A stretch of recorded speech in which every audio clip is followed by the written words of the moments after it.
Welcome to the Fabulous 413. I'm Khalees Smith. And I'm Monty Belmonte. And in a joke that I had to explain to Monty yesterday, this is not Sparta. Because somehow it's magically our 300th show and there's a movie called 300 and... Yeah. Far be it from me to criticize It's not a good movie. The ununderstandable joke. It's but not a good later movie. in the show, a lesson in safety, or at least the words of traffic, with Word Nerd Emily Brewster as we discover the root of jaywalking, gridlock, and more. We'll also talk podcasting with our intern, Cenai Collins, recent AIC graduate who got to produce one of his own while working with us. Plus, there are things a-bubbling, nay, a-brewing in the hill towns. That sounds awesome. Let's go find out what's fermenting up in Colrain.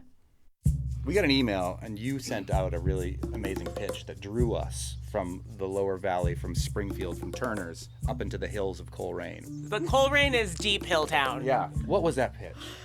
Pickles, beer, and politics. I'm there! And we are there. We are in Colrain at the home of Justin and Katie Korby, who you may know as Stone Man Brewery, and also the Pickles comes in with Real Pickles, and politics is you because you are recently elected to the Colrain Select Board. Yeah. How many people are on that select board? 3. Are you the first ever woman?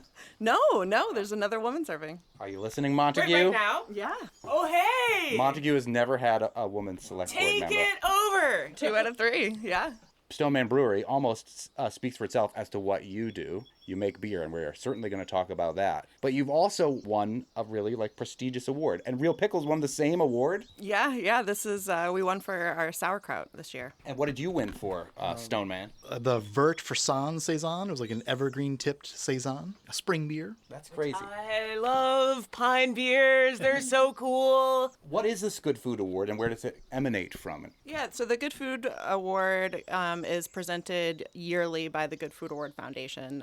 They're centered out on the West Coast. They do awards kind of in the packaged food industry, but it's more than just about the product itself. It's also your business practices, it's your social mission, environmental practices, like all of those things kind of wrapped up together. Real Pickles is one of the award winners. Tell us about Real Pickles and your relationship to it. Yeah, so Real Pickles, I've been there for 13 years now. We are out of Greenfield, Massachusetts, and we make all raw fermented vegetable products. So sauerkraut and pickles and beets and carrots and kimchi and all sorts of... Kvass, the beet kvass, yeah. Yep. And the raw fermenting is different. It's not just vinegar. Talk a little bit about what's important and cool about that. Yeah, so we're making a raw living product. There's so many things that I love about pickles. And a big part of it is the mission behind it. We have always been 100% organic. We source all of our vegetables from the valley. We are fermenting all of these vegetables, and we're doing it with wild fermentation. So yeah, when people think about pickles, they're often thinking about your shelf-stable vinegar pickle, which are also delicious. What we're doing is a fermented pickle. And I'm using the word pickle as a general, not just cucumbers, but anything that is fermented.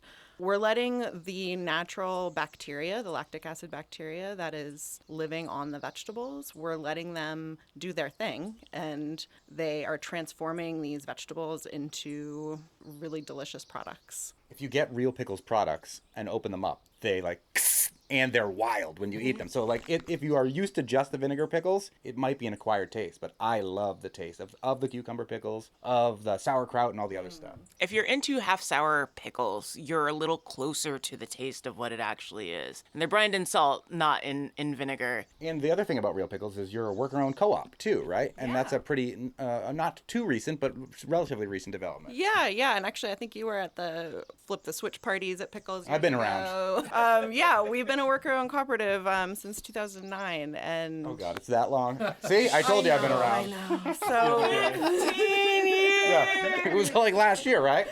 Yeah. I've been worker owner there for 7 years now, I think. One of my young friends who I think is 19 years old is the youngest worker owner there, Gillis. right? Gillis. Yep. Another thing that I absolutely love about Pickles is that we have, a kid who's 19 years old who's a worker owner. And we also have this guy, Andy, who's in his 70s and has been working there as a worker owner for years now. And I love that age range that I get to work with. That's Katie Korby in Colrain with the pickles part of the pitch. now Justin Korby, Stone Man. Our friend Brian Lapis, 22 News Storm Team meteorologist, has kind of likened you to Colrain's Yeti in many ways. You have a giant long beard that goes down past your rib cage. You have a huge head of hair that's currently welled up in like a train conductor hat. And you are way, way, way in the woods. So you got Sasquatch written all over you. Nice. No, thanks for coming out here. His dad made that hat, by the way. Whoa. Out of an old shirt. Nice. That's pretty great. I love it. It's a great hat.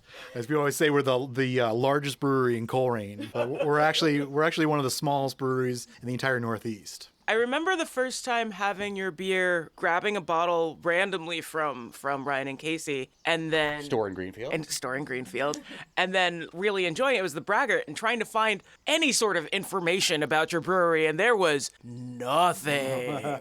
Somehow magically finding you had a CSA was kind of a revelation. Yes, CSA, Community Supported Agriculture. It's like a farm share for beer. Are you the only known beer farm share? Well, I started the first beer CSA in the country in 2012. So there's other people that have started it, other people that call it like CSB or something like that, community supporting breweries. But I'm still focused on calling it a community supporting agriculture. That's what CSA stands for. Because essentially I'm buying my ingredients directly from all the farmers all throughout regional and the Northeast. So I'm like really committed where you're buying my beer and you're actually helping support the grain growers, the people growing hops. I mean, it's pretty exciting. And for me, being small and undercapitalized, when I started, I had no money. And so the original beer CSA, people paid up front for a year's worth of beer. And I used that money to kind of get started. I've changed the plan several times, been ups and downs, but I'm still at it. I've been a one-man business this entire 12 years. I started off with a one-barrel system. So one barrel is like 31 gallons of beer. It's a pretty small system. Originally, I started off as only a beer CSA, and that lasted maybe a couple months until actually Christy from Ryan and Casey's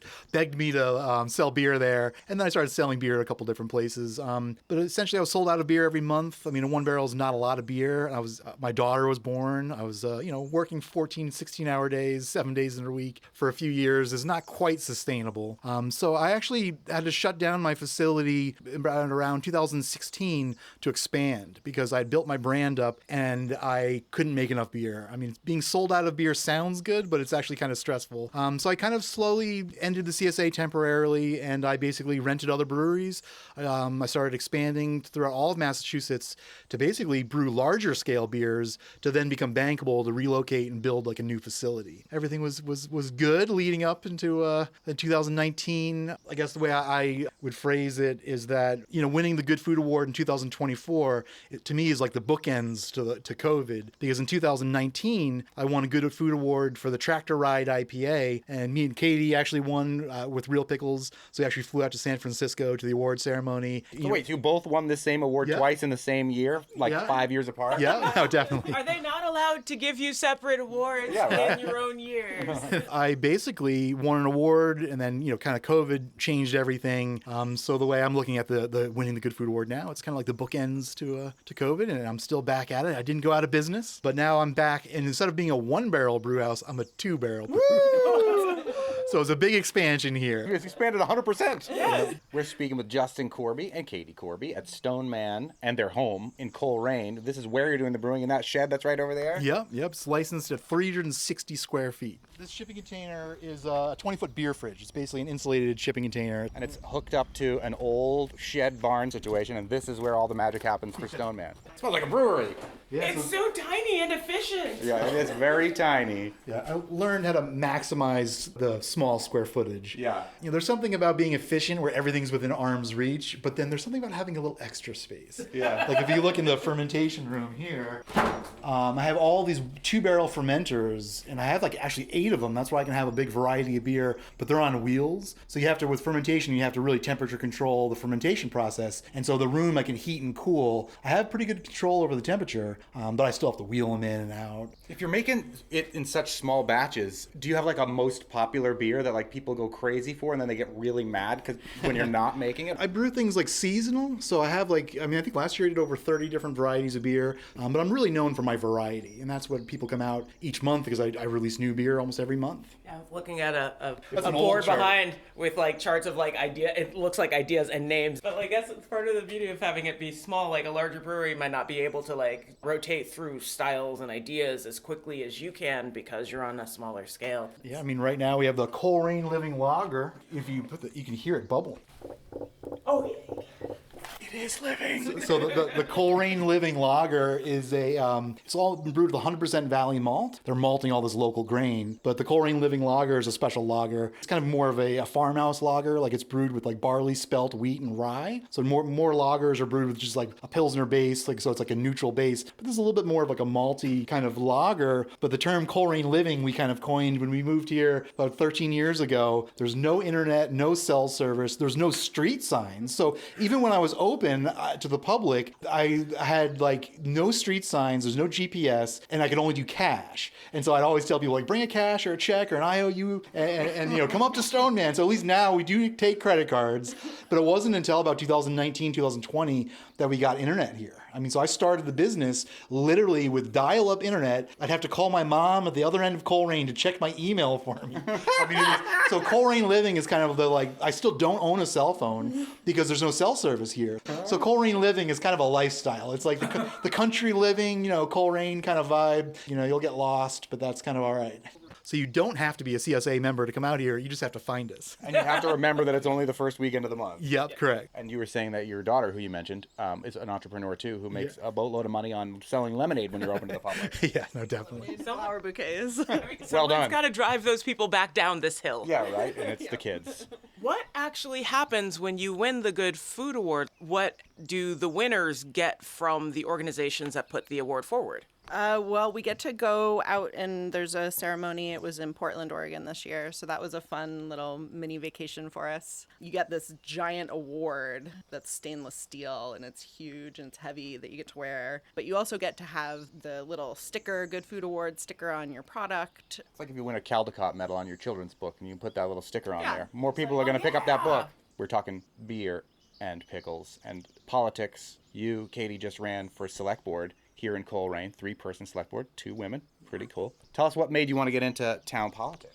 It's something that I had thought that I would do maybe later in my life. And I always expected that I would maybe try to get on the school board or something like that. Select board was not really on my radar, but the town had an open seat coming up. A number of people expressed their confidence in me running and were encouraging enough that I went for it. It felt important given the climate of the whole country, I think, to try to get involved more. I have a ton of experience being on the board at Real Pickles also for a lot of years and just working with big groups of people and humans. And in my Real Pickles role, I do all of the compliance and regulatory work for surrounding food safety and people safety and all of that stuff too. So I'm very familiar with government language and those feel like skills that will be useful for the select board. So I jumped in and won, which was really exciting. And How's it been so far being on the board? it's only been a couple weeks. It's quite a learning curve. What are the big issues facing Colrain right now? I think similarly to a lot of places in the country, finances are pretty crazy. Public schools are really hurting a lot. It was one of the reasons why I was really convinced to run is that I have, our daughter who's 9 is in the Colrain Central School, we are one of the last hill towns that still has its own elementary school. Elementary school and the Griswold Memorial Library, our public library, are kind of the only 2 remaining community centers for Colrain and places for people to gather. And I really feel like it's really important to support those. And those have been really contentious. School budgets are kind of bonkers these days. Yeah. See Northampton right now. Yeah. Whoa. Katie Korby, select board member, real pickler, and Justin Korby, Stone Man of Stone Man Brewery. Apart from just leaning into the whole in the hills Sasquatch idea and like the Stone Age, tell us where the name Stone Man comes from. I was a stonemason before becoming a brewer, and I thought in my early 30s that building a brewery would be easier than being a stonemason, and I'm not sure at this point which was easier. I've had some ups and downs, but right now I'm getting to the point of being sustainable where I'm working healthy hours, and I'm able to kind of cater the way that I sell my product to work for me. I also do special projects. I mean, the beer that I won the award for was a special project that I did with another group that's actually currently growing chestnuts in Northfield. And so they have a chestnut and a hazelnut farm, and they just started called Yellow Bud. And so we're doing this like research and development for these other farms. So we did this chestnut beer this year, to do an experiment with, Forest Kitchen is another like art project.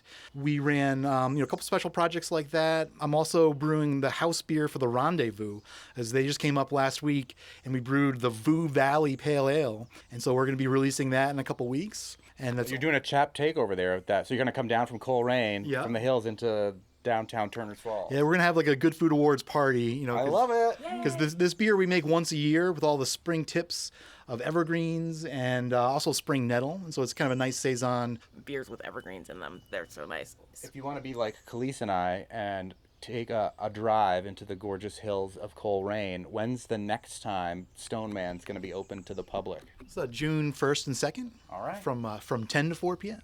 Are you worried that now that you're on select board, people will come to the open brewery and then just complain to you? Oh, no. Don't give them any ideas. I hadn't thought of that. Yes. I've known enough elected officials to say that the grocery store is a dangerous place to be. I said nothing. Don't do that to I me. think luckily probably people still don't really know who I am. What could go wrong over a few beers, right? Talk to me. I want to hear people. Come and talk to me. Totally. Buy a beer.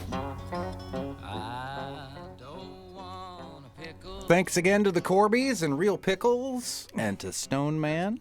On the way, a last goodbye with our awesome intern from American International College, Cenai Collins, where we'll also hear about the podcast he created during his time with us called The Undeniable. But next, we'll learn you a bit about the ways of the road with resident wordster Emily Brewster and the origins of some oft-used traffic terms. You're listening to the Fabulous 413 on 88.5 NEPM. The Fabulous 413 podcast is funded by Northeast Solar, helping customers make the switch to solar for savings, energy security, and tax incentives. Learn more at northeast-solar.com. We just got back from Stone Man in Colrain, where we heard about the Rendezvous collab thing that you guys are all doing. I haven't even actually seen his setup, but I'm pretty excited about it. It's a tiny little barn. It's like smaller than the studio that we're in right now, practically. Wow. Yeah, it's amazing. He makes really good beer. Yes. Emily Brewster, resident wordster from Merriam-Webster, our dictionary in Springfield, and co-owner of the aforementioned Rendezvous in Turner's Falls. Full disclosure there, where Stone Man, who's on the show today as well, will be taking over the taps shortly in the next couple of weeks. On my way between the Shea Theater, where I spend a lot of time, and the Rendezvous, I love to do a little bit of jaywalking. Do you? All right. What do you mean by that exactly, Monty? I mean crossing when it's illegal, either at a legal spot or at an illegal time. Being from a city, I have to say that I have a general pet peeve with the way that people jaywalk around here. Like, nobody does it right. Well, when you were following me back from Stone Man, you let somebody go in the middle of the road when they did not have the right of way. They did not have the right. Well, I opted not to kill them, but I still went around them in a very dramatic way. Yeah, there was no real good way to not do that. But like the problem ends up being that they were actually in the crosswalk, which means it's a problem for me and my car. It's illegal to not stop for them in the crosswalk. Definitely. What if there was no? It was like, do not walk time. Pedestrians are in the crosswalk. They technically, as far as I know, That can't be right. have the Or right else of there'd be way. no law. Then you just walk out into a crosswalk whenever you want. There would be no do not walk signs. But then people jaywalk. They don't use the crosswalks, which is why we're here. The one saving grace that they had is that they were using the crosswalk. If they had been in the middle of the road, I wouldn't have stopped. What is the real definition of jaywalking, according to Merriam-Webster in Springfield, where we nearly encountered a situation just before speaking to you? Well, the definition is helpfully broad because there are multiple interpretations. Our definition is to cross a street carelessly or in an illegal manner so as to be endangered by traffic. That's what they were doing. Yes.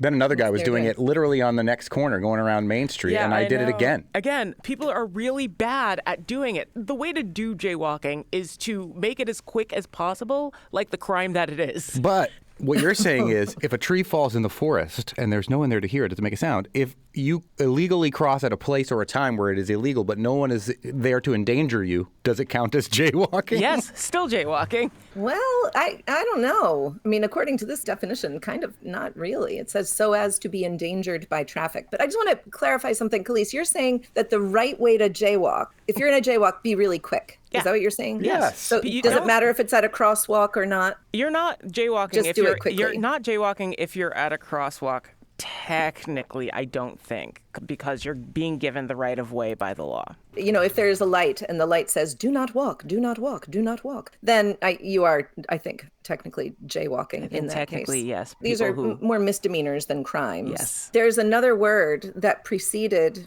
jaywalk that also was a crime. Who gets blamed when we're talking about jaywalking? For the quote unquote crime, it's the people crossing. If you are actually Yeah. hurt, The it's the pedestrians? driver's fault. Right, if you hurt someone, then yes. But it's the walker, right? It's those foot goers. But before we had jaywalking, we had jay driving. Who's this Jay that's been ruining everything for everyone? It's like the Oh, birds. Jay is just, your average naive rube. Well, before we dive more into Jay, talk about what Jay driving is. The word developed at a time when drivers were pretty new. The J driver is like 1905 is the earliest example that we have of it. The J driver is someone who drives on the wrong side of the road. So Or all of stripping England. motorized, Yeah, like whatever. Americans in England. Oh, I'm just saying that England is just all Jay driving. No. We are literally on the right side of the road. Yes, they have consensus that the left side is the side that they're driving If the on. left side is the right side, up is down, left is right. I mean,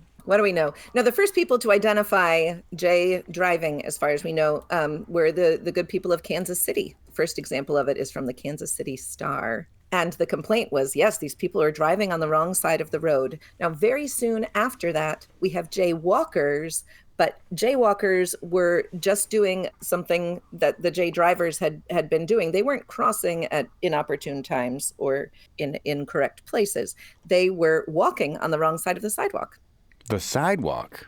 Yeah, like, you stay to the right, like I always tell my children. yes. It's just like on the bike path, stay to the right. Oh, stay yeah. to the right. Okay. I thought you meant Yeah. like they were walking down the left-hand sidewalk when they should have been walking down the right-hand sidewalk. I That's know what when you're on the actual street, you're supposed to, as a pedestrian, walk towards traffic, so on the left side of the road, as opposed to with traffic, like if you're on a bike, on the right side of the road. So many wrong ways to do it, This is not only Yeah. an informative linguistic segment, this is an informative pedestrian safety segment. Emily Brewster, resident wordster from Merriam-Webster. And according to this law website that I looked up, Khalees, you are correct yeah. about illegally walking, which I'm going to call it, Yes. even though that technically I guess it's legal. It says, drivers must still stop for the pedestrian even when they're breaking the law. In fact, the statute states, nor shall any such operator enter a marked crosswalk while a pedestrian is crossing, notwithstanding the traffic control signal may indicate the vehicles may proceed. So that's just ridiculous. It is the main Why don't we reason- just get rid of all of these and save everybody money? Because people just don't pay attention to the crosswalks anyway and do this. Like,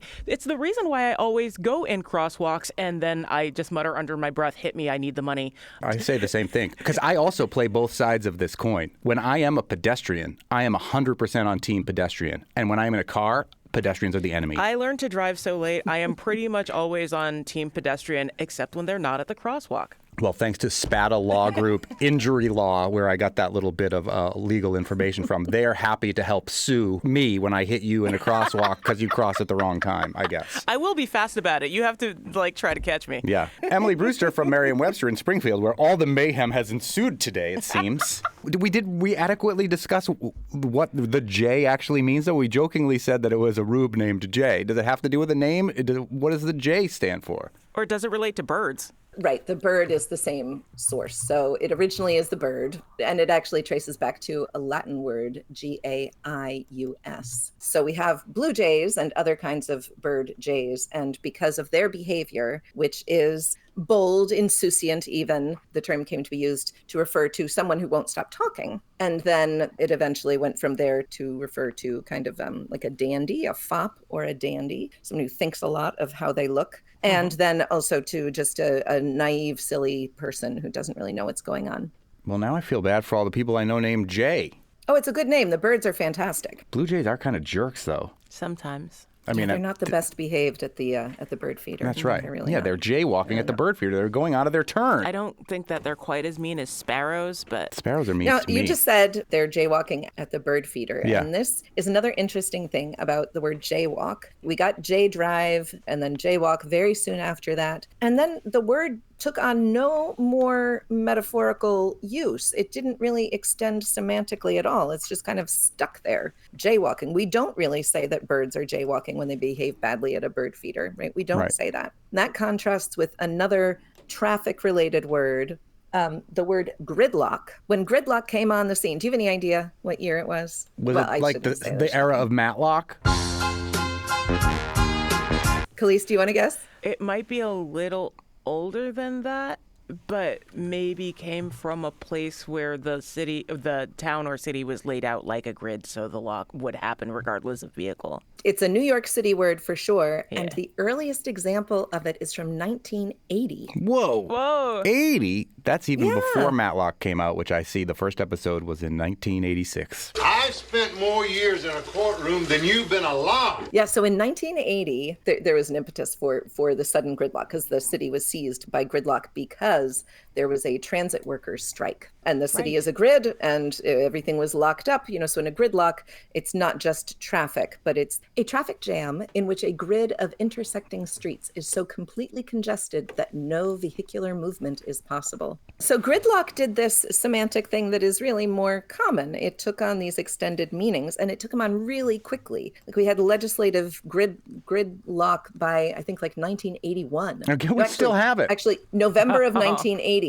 Wow, There's so the just- first example of gridlock being used in this kind of extended metaphorical sense. Like in the same year. Wow. The same year. Interesting. Yeah. It also says something about just how potent and effective the word gridlock is. I think even for people who weren't experiencing gridlock, they understood it instantly, and its applicability to, these other situations was just instantly clear. Well, there is also the fact that omnibus is another traffic term. An omnibus bill is one that incorporates everything, but an omnibus is the source of the word bus, like the one that you catch to go somewhere.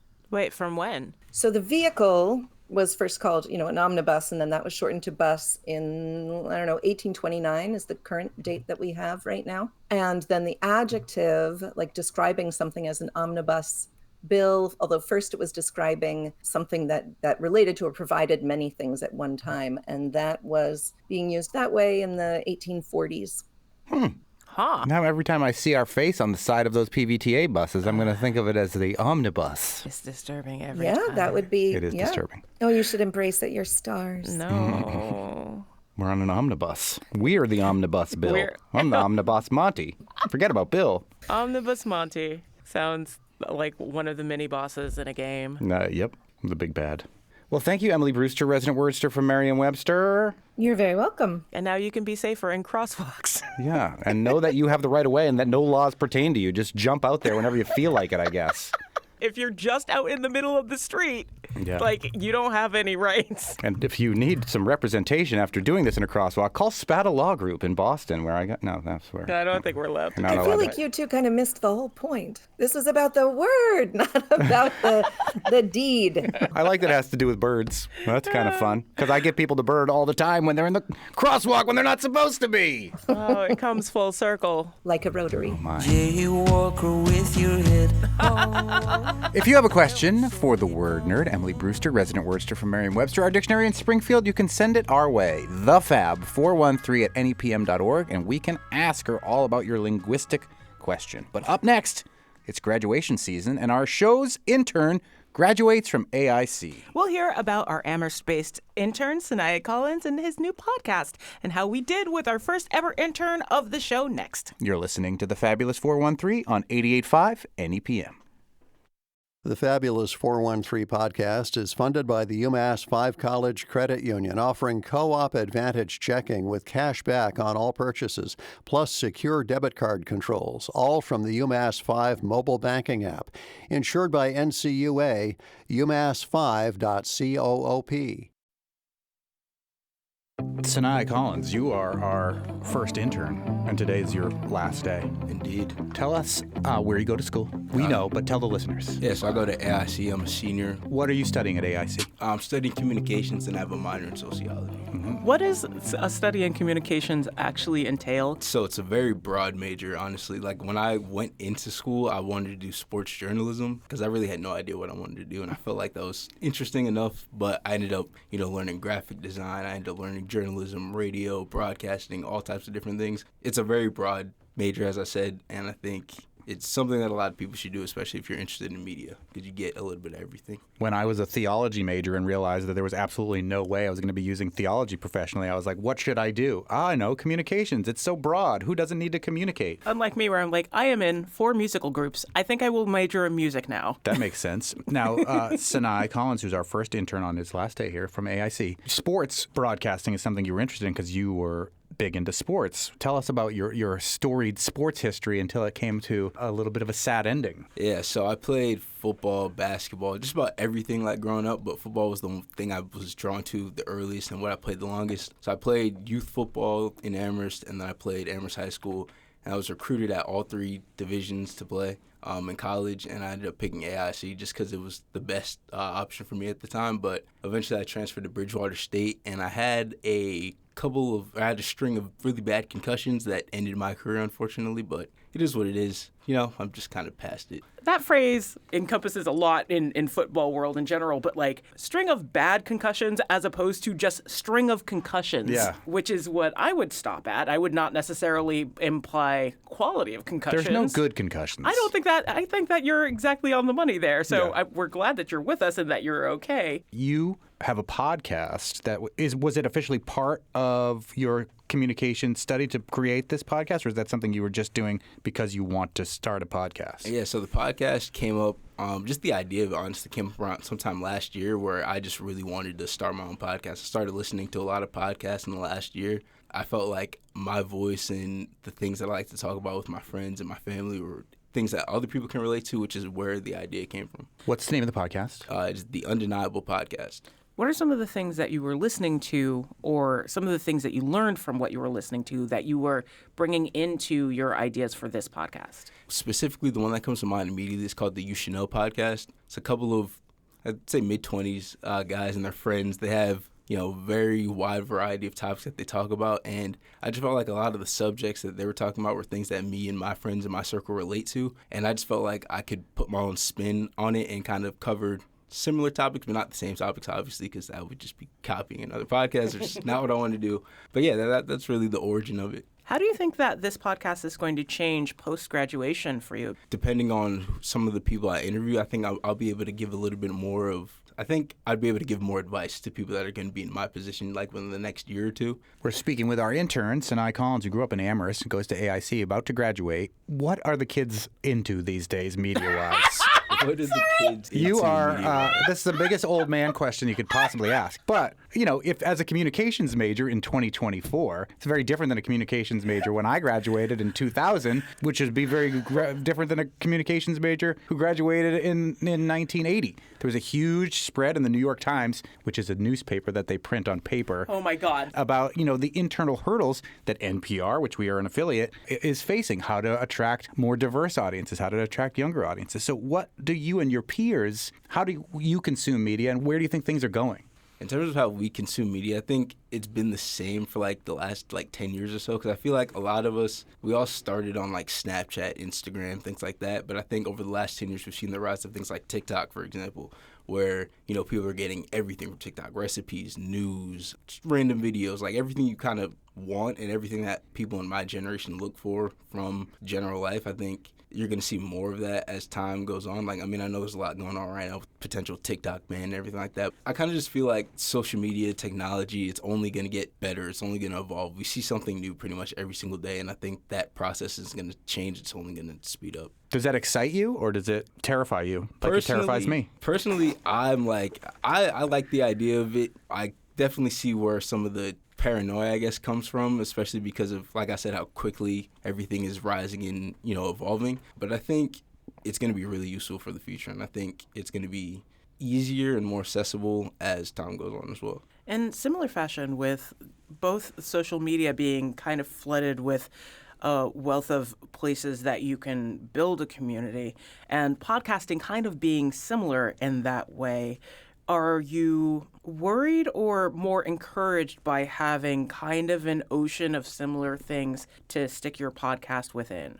I feel like I don't necessarily get worried about things like that. Like, I think I see it more as an opportunity, and I think it also serves as an advantage just in general, especially because, like you said, podcasting is something where it's kind of easy in a way to build a community, and especially when you gain a little bit of traction and people find, like, clips, for example, of your podcast, and they find it relatable and interesting, that notion and that traction, it grows. And I think you have an advantage, especially as a college student, freshly graduated college student. It's a little bit easier for people to relate to what I'm saying. Cenai Collins, our intern, who's about to graduate from AIC, grew up in Amherst. You went to Bridgewater for a little bit, but now here in Springfield. What keeps you in the 413? I think it's my connections, honestly. I have a lot of connections in the Western Mass area, and not so much in, the Boston area, which I definitely felt when I was out there. Yeah. A lot of my friends go to the colleges in the area. My mom's here. My dad's friends, my mom's friends, all from, college and whatnot, are here.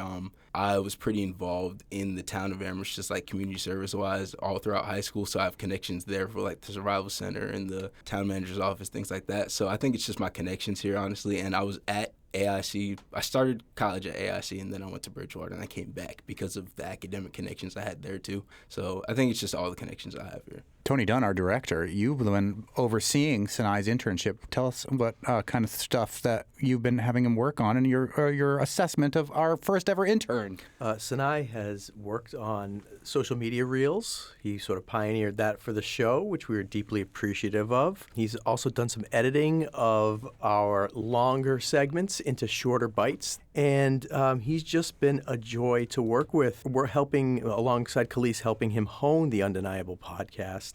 I've just been amazed by the depth and maturity of the conversations that he has on his podcast for somebody who's just starting out. He, in many ways, comes across quite seasoned. Very engaging, and I would think his podcast appeals to people of all ages, not only his age, but those older. Olds like us. Yes, olds like us. I think he is wise beyond his years. And if you check our bonus episode, we're going to put the first episode up, and you can hear it where you get the Fabulous 413 podcast. So you'll have a chance to listen to it. That's nice of us. Very nice to you guys. Appreciate it. You did all this work on it. It feels like this is the least we could do, is share it with everybody who's now heard about the work that you've been doing. I appreciate it. Thank you. Well, thanks for being our first intern, Cenai. It's been great having you this semester, and best of luck to you in the future as you graduate from AIC. Thank you for having me. I couldn't have asked for a better internship, truly. Aww. Did you have fun, and did you learn a lot? Yeah, definitely. We didn't even make you make coffee one time. Yeah, it's true. That's because I'm picky.